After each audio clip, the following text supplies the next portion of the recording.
ரொம்பவே டேஸ்ட்டாக இருக்கிற சீஸியான முட்டை பொடிமா ஸ்ப்ரெட்டுக்கு முதல்ல நம்ம ஒரு கடாய் சூடானதும் எண்ணெய் ஊற்றிட்டு ஆல் ஸ்பைசஸ் போட்டு தாளிச்சிட்டு கருவேப்பிலையும் போட்டு தாளிச்சிட்டு சின்ன வெங்காயம் அல்லது பல்லாரி பச்சை மிளகாய் போட்டு நல்லா வதக்கிட்டு இஞ்சி பூண்டு பேஸ்ட்டு தேவையான அளவு சேர்த்துட்டு தக்காளியும் ஆட் பண்ணி நல்லா வதக்கி விடணும். வதக்கி விட்டுட்டு மஞ்சள் தூள், தேவையான அளவு வத்தல் தூள், சிக்கன் மசாலா அல்லது மட்டன் மசாலா ஏதாவது ஒரு மசாலா சேர்த்து நல்லா மிக்ஸ் பண்ணி விடுங்க. அப்புறமா 2 முட்டையை அடித்து ஊற்றி தேவையான அளவு உப்பு போட்டு நல்லா மிக்ஸ் பண்ணி விடணும்.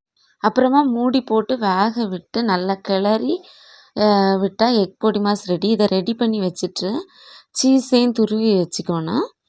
இது ஹோம்மேட் சீஸ் தான். ரெசிபி வேணால் கமெண்ட் பண்ணுங்கள்.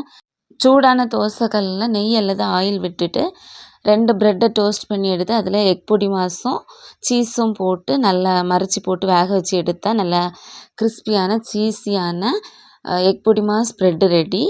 என்னோடய சேனலை லைக் பண்ணுங்கள், ஷேர் பண்ணுங்கள், சப்ஸ்கிரைப் பண்ணுங்கள்.